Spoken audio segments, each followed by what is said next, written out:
Right. There is a ton of news coming in tonight. We've just learned that Maureen Comey, James Comey's daughter and longtime DOJ prosecutor in the Southern District of New York, who worked on the cases against Jeffrey Epstein and Ghislaine Maxwell, has been fired. We're going to get into all of that with Senator Adam Schiff and Congressman Ro Khanna in just a moment.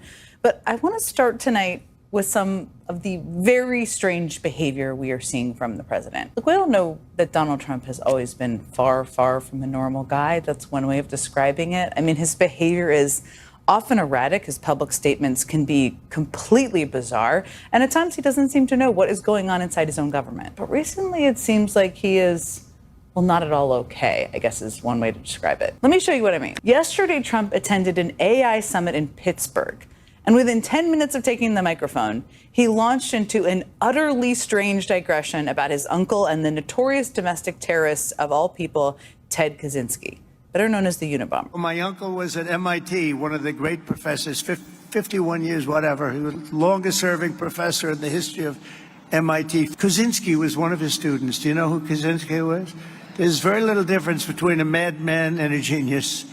But Kaczynski, I said, what kind of a student was he, Uncle John, Dr. John Trump? He said, what kind of a student? And then he said, seriously good. He said he'd go around correcting everybody, but it didn't work out too well for him. I love the look on the face of the guy next to him. You can sort of see in that video. But again, to sum that up, Trump says his uncle taught the Unabomber at MIT, and apparently the question of all the possible questions Trump asked him was what kind of a student Kaczynski was. And then he felt the need to share the detail that the Unabomber was a good student to some perplexed people. And yes, that's a pretty weird, pretty creepy thing for the president of the United States, or really anyone to say at an event that was supposed to be about artificial intelligence. But it gets weirder because the Unabomber, Ted Kaczynski, never attended MIT. And while Trump did have an uncle who worked at MIT, his uncle died in 1985, which is a full 11 years before the Unabomber was publicly identified and apprehended. So I guess either Donald Trump is confessing to having known the identity of the more than a decade before he was caught. There could be that, I suppose. Or something is seriously off with Donald Trump. And that's not a one-off. That is hardly the only incident. I mean, today reporters in the Oval Office asked Donald Trump about new reporting that he has floated the idea of firing Federal Reserve Chairman Jerome Powell. And this is how he responded. He's a terrible Fed chair. I was surprised he was appointed. Were you really surprised he was appointed? The person who nominated him for that job was you, Donald Trump. It was you. Trump picked Jerome Powell to run the Fed during his first term. There they are, right there, being announced. He does not seem to remember things that happened as recently as his first term. This is a guy who once boasted he had the best memory of all time. His words, certainly not mine. But now those apparent memory lapses are bleeding into the self-inflicted scandal that has rocked his administration and ignited a full-on MAGA revolt. I'm, of course, talking about what has come to be known as the Epstein files. Just a few hours ago, Trump went on a friendly right-wing network in an attempt to quell the outcry, again, to try to quell it again, and deflect the blame. And here's what he said. In the case of Epstein, they've already looked at it, and they are looking at it, and I think all they have to do is put out anything credible. But, you know, that was run by the Biden administration for 4 years. Once again, for whatever reason, because the guy's a little off right now, it seems, Trump's memory seems to have failed him. Maybe he needs to Google who was president 6 years ago, because Trump was president when Jeffrey Epstein was arrested on sex trafficking charges. Trump was also president when Jeffrey Epstein was found dead in his jail cell. And Trump was president when Epstein's criminal case was officially closed. All that took place in 2019. More than a year before Joe Biden even became president. Trump seems completely lost on all of this, but his most ardent supporters are definitely not. I mean, they've spent the last 5 years steeped in every single detail of this case. And as the calls to release the Epstein files intensify, Trump is finding himself increasingly at odds with his own base with every day that passes. Now he's lashing out at his own supporters. I mean, this morning, Trump posted an absolutely bananas screed that you really have to read to believe it. I mean, first he called it the whole Epstein matter a scam and a hoax.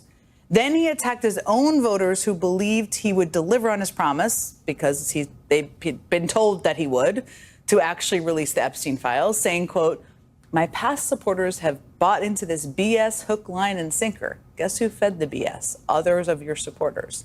Then he went after his voters even more, essentially calling them stupid. They haven't learned their lesson and probably never will, he said, accusing them of being conned by the lunatic left. Finally, he called his supporters weaklings and declared, quote, "I don't want their support anymore." All kinds of reminds you of a child pounding his fist because he wasn't invited to a birthday party, doesn't it? Or something like that. A child who has access to Truth Social or a social media site, I suppose. But the point is, this is all so unhinged, even for Trump, that some of his most vocal supporters initially refused to believe Trump had actually posted that himself. Guess they thought another person could perfectly replicate the all caps grammatically incorrect flow of Trump's posts? Who knows? That's what they thought, though. They questioned it. But any doubts they had went out the window when Trump repeated his outrage screed on camera in the Oval Office. It's all been a big hoax. It's perpetrated by the Democrats, and some stupid Republicans and foolish Republicans fall into the net, and so they try and do the Democrats' work. They want to talk about the Epstein hoax, and the sad part is it's people that are really doing the Democrats' work. They're stupid people. I mean, that's what he's calling his own supporters. It's always a dead giveaway, by the way, that you're coming a bit unwound when you start attacking the very people who ignored all of your other many flaws and still cast their votes for you. And just to give you a sense of how expansive the group is that Trump is calling stupid here, today Politico obtained internal Democratic polling that shows that 61% of Trump voters believe that law enforcement is withholding information about powerful people connected to Epstein. And a Quinnipiac poll out today finds that 36% of Republicans disapprove of Trump's handling of the Epstein case. The YouGov poll also finds this was out yesterday, finds that 50% of Republicans think the government is covering up evidence about the Epstein case. Those are all the people Trump is calling stupid. He's effectively writing off somewhere between a third and half of his own voters. It's not even just rank and file supporters. They are important too. Not just them he's calling stupid people. I mean, the list of people who have promoted the Epstein conspiracy include Trump's FBI director, Trump's deputy FBI director, Trump's vice president, his own adult son, just among a few. They all had the expectation there was going to be a lot more coming just in the past 24 hours. InfoWars conspiracy theorist Alex Jones said Trump's threats to excommunicate his followers sounds like a thoroughbred cult. That's what he said. Trump's former national security advisor, Michael Flynn, posted a very long screed, you can see on the screen, on X, defending the MAGA fixation with Epstein. Joe Rogan is openly mocking the Trump administration's handling of all of this. All of this is in addition to previous criticism from other big Trump world figures like Tucker Carlson and Steve Bannon and Laura Loomer. The people with huge megaphones in Trump's base are very, very mad.